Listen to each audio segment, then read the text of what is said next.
how to create a feedback culture in your company.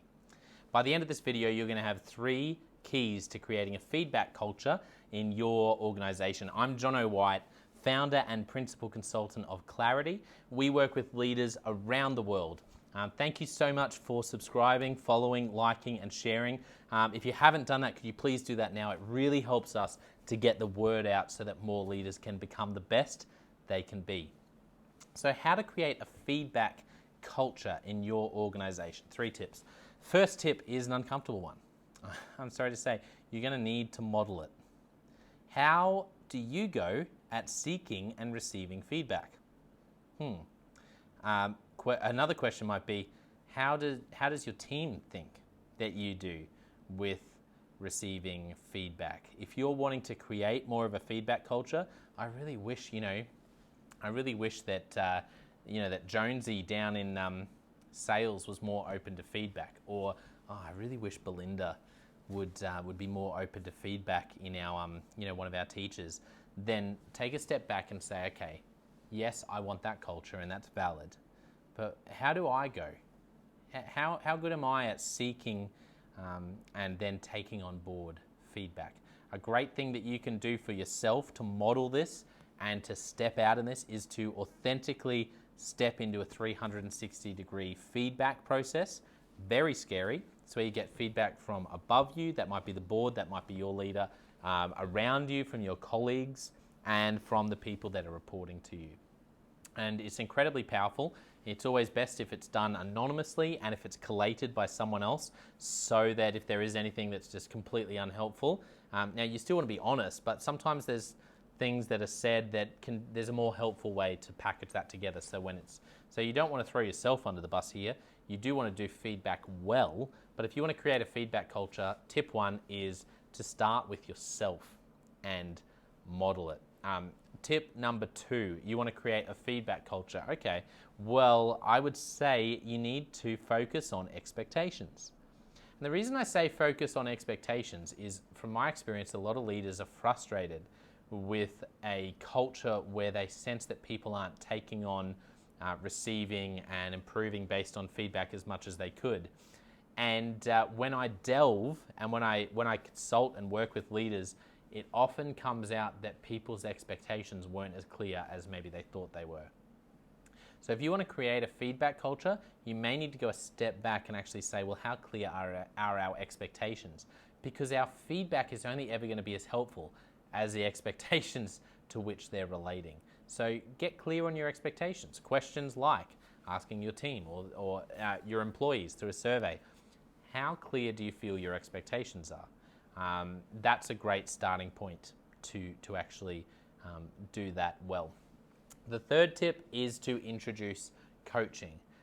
The reason I say this around introducing coaching is that these sort of culture changes are a process, and it's a leaning into. And you've got to remember, there might be people on your team who've only had negative experiences of feedback, whether it's family of origin and they had some really terrible experiences of feedback from siblings or family or friends. Or if it's other work experiences where they've had terrible, traumatic experiences, you don't know.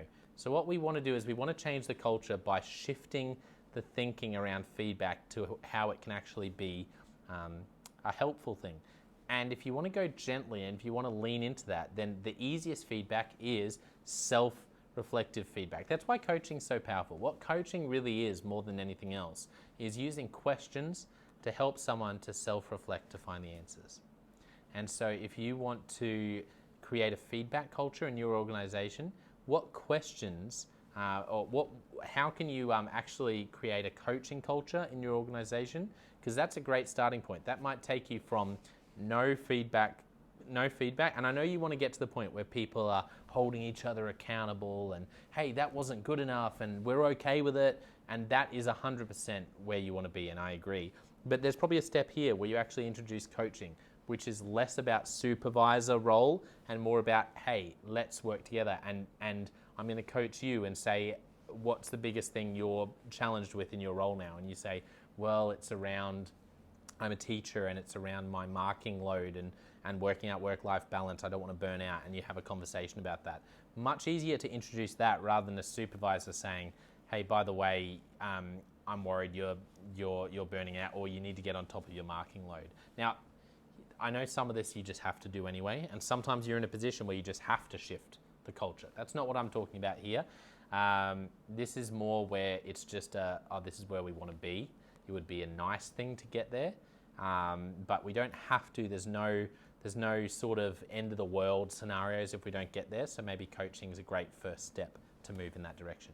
There you go, 3 tips to create a feedback culture in your company. If this has helped you to get clear in your leadership, then wherever you're watching or listening, write the word clarity in the comments, because everything we do is about helping people to get clarity.